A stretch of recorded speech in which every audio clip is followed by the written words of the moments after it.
9 जुलाई 2018 सोमवार का दिन। घड़ी में सुबह के 6:15 हुए थे। माफिया डॉन मुख्तार अंसारी का एक खास शूटर और यूपी का कुख्यात गैंगस्टर मुन्ना बजरंगी यूपी की बागपत जेल में बाकी कैदियों की तरह अभी सोकर ही उठा था। मुन्ना अभी अपनी बैरक में ही था। तभी एक दूसरा कैदी वहां घुस आया और उसने मुन्ना बजरंगी को गोलियों से भून डाला। ये कहानी भी आज उसी की है जिसने बेखौफ होकर जेल में ही शूट आउट कर दिया था।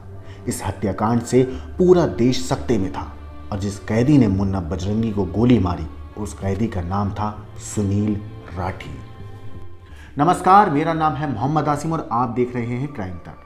सुनील राठी बागपत का रहने वाला एक ऐसा गैंगस्टर, एक ऐसा कुख्यात बदमाश जो कभी एक सीधा साधा लड़का था, मगर कहते हैं कि पिता की मौत ने उसे बदल दिया। सुनील राठी के जो पिता थे वो कभी पॉलिटिक्स में सक्रिय थे और इसी पॉलिटिक्स ने ही साल 1999 में उनकी जान ले ली। कई मीडिया रिपोर्ट्स के मुताबिक साल 1999 में उनके पिता को इसी राजनीति की वजह से मौत के घाट उतार दिया गया था। पिता की हत्या होने के बाद सुनील ने कसम खाई कि वो अपने पिता की मौत का बदला ज़रूर लेगा और बदला लेने में उसे 1 साल का वक्त लगा। साल 2000 आ चुका था। सुनील राठी ने साल 2000 में एक ऐसा कांड किया कि वो बाहुबली के नाम से कुख्यात हो गया। उसने बदला लेने के लिए 1 नहीं 2 नहीं बल्कि 4 लोगों को मौत के घाट उतार दिया था। इस खूनी वारदात ने उसे एक शातिर और एक खतरनाक अपराधी बना दिया था। अब उसने जुर्म की दुनिया में कदम रख लिया था। इसके बाद कहते हैं कि उसने कभी पलटकर पीछे नहीं देखा। 4 लोगों का कत्ल करने के बाद पुलिस उसके पीछे थी, लेकिन वो फरार हो चुका था और उसने अपना ठिकाना बनाया दिल्ली को। दिल्ली में आने के बाद उसने एक गैंग बनाई और अपने गुर्गों के साथ मिलकर एक शोरूम में डकैती की और कहा जाता है कि उस डकैती के दौरान उसने 3 और लोगों को मार डाला। पहले उसके पीछे सिर्फ यूपी पुलिस थी जब उसने साल 2000 में 4 लोगों का कत्ल किया था, लेकिन शोरूम में डकैती के बाद 3 लोगों का कत्ल, इस वजह से अब दिल्ली पुलिस भी उसके पीछे पड़ चुकी थी। अब दिल्ली पुलिस भी उसकी तलाश कर रही थी यूपी पुलिस की तरह, मगर वो दिल्ली छोड़कर अब भाग चुका था। कहते हैं कि दिल्ली में ये वारदात करने के बाद उसने अपना अलग ठिकाना बनाया और उसका अगला ठिकाना बना हरिद्वार। उस वक्त हरिद्वार उत्तराखंड नहीं था, बल्कि उस वक्त यूपी और उत्तराखंड अलग हो रहे थे। उत्तराखंड का निर्माण हो रहा था, लिहाजा हरिद्वार भी यूपी का ही एक ज़िला था। राठी हरिद्वार से ही अपना गैंग चलाने लगा। उसने हरिद्वार को अपना नया ठिकाना बनाया। वहीं से उसने अपना नेटवर्क को जमाया और उसके बाद अलग अलग शहरों में जुर्म की वारदातों को अंजाम देने के लिए अपनी गैंग को अलग अलग हिस्सों में भेजा। जब यूपी के पूर्वांचल में कई बड़े माफिया और गैंगस्टर्स अपनी वर्चस्व की लड़ाई लड़ रहे थे, जब वो अपने पैर जमा रहे थे, ठीक उसी वक्त उत्तराखंड में अपने पांव जमा रहा था सुनील राठी।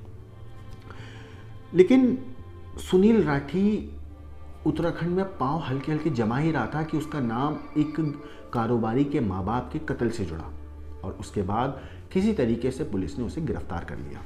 इसके बाद गिरफ्तारी हुई। गिरफ्तारी के बाद उसे जेल में बंद कर दिया। हालांकि जेल में बंद रहने के बाद भी वो वहाँ रहकर अपना गैंग चला रहा था। कहते हैं कि उसके गुर्गे उसके एक इशारे पर पश्चिम यूपी से लेकर दिल्ली, हरियाणा, पंजाब तक उसका खौफ कायम करने के लिए अपराध की वारदातों को अंजाम दे रहे थे। पिता की मौत के बाद जुर्म की दुनिया में कदम तो रख लिया था उसने, मगर अभी तक उसका सामना परेशानियों से पड़ा नहीं था, क्योंकि अब जो वक्त आने वाला था वो वक्त उसकी ज़िंदगी बदलने वाला था।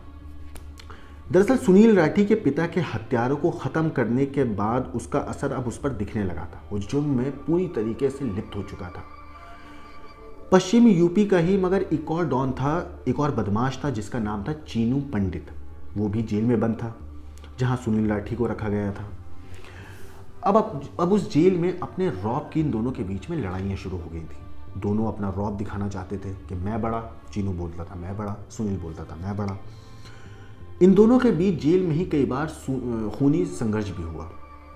दोनों एक दूसरे को ख़त्म करना चाहते थे, दोनों एक दूसरे के खून के प्यासे हो चुके थे। मगर साल 2014 में कुछ ऐसा हुआ जो बिल्कुल भी सुनील को पसंद नहीं आया। असल में साल 2014 अगस्त के महीने में सुनील के दुश्मन, जो जेल में दुश्मन बन चुका था, चीनू पंडित, उसको अदालत से जमानत मिल जाती है और चीनू पंडित जेल से बाहर आ जाता है।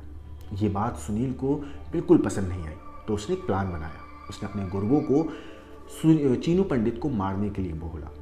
तो उसके जो गुर्गे थे सुनील के, उन्होंने AK-47 से, कहते हैं कि चीनू पंडित के ऊपर हमला किया। हालांकि इस हमले में चीनू पंडित तो बच गया था, मगर 3 लोगों की मौत हो गई थी और कई लोग घायल भी हुए थे। इस वारदात के बाद जब भी सुनील राठी और चीनू पंडित की गैंग आमने सामने होती तो खून बहता जरूर था। कभी ये लोग मरते थे, कभी उधर से लोग मरते थे। फिलहाल माफिया डॉन सुनील राठी इस वक्त मंडोली जेल में बंद है, लेकिन वो इतना शातिर अपराधी है कि कहते हैं कि वो किसी भी पार्टी की सरकार क्यों ना हो, वो अपने अपराध और अपने रुतबे को कायम करने के लिए आतंक का कोई ना कोई प्लान बनाता रहता है। वो खुद कहता है, कई रिपोर्ट्स में ऐसा कहा गया है कि वो खुद कहता है कि वो जिस जेल में 3 महीने रह जाए तो वहाँ उसका सिक्का चलने लगता है। वो इस बात को कई बार मीडिया रिपोर्ट्स के मुताबिक जेल कर्मियों के सामने भी कर चुका है। वो लगातार 18 साल से फिलहाल जेल में बंद है। बताया जाता है कि सुनील राठी पश्चिमी उत्तर प्रदेश का सबसे बड़ा माफिया कुख्यात डॉन बनना चाहता था। पिता की मौत के बाद जुर्म की दुनिया में कदम रखने वाले सुनील राठी के कई किस्से हैं। उनमें से का एक किस्सा ये भी है कि सुनील की जो माँ है, उनके ऊपर फिरौती जैसे मामले दर्ज हैं और ये भी कहा जाता है कि जुर्म की दुनिया में कदम रखने में सुनील की माँ ने उसकी बहुत मदद करी थी। हालांकि उसकी माँ के ऊपर फिरौती जैसे मांगने के आरोप भी लगे, जिसके बाद वो जेल भी गई। जेल से बाहर निकलने के बाद उन्होंने विधानसभा चुनाव भी लड़ा, हालांकि वो चुनाव हार गई थी। फिलहाल ये गैंगस्टर, ये माफिया डॉन जेल में बंद है और अपनी सज़ा काट रहा है। सुनील राठी की ये कहानी आपको कैसी लगी, इसके बारे में आपका क्या सोचना है, आपका क्या कहना है, हमें कमेंट करके ज़रूर बताएं। बाकी देश और दुनिया की क्राइम की खबरों के लिए देखते रहिए क्राइम तक।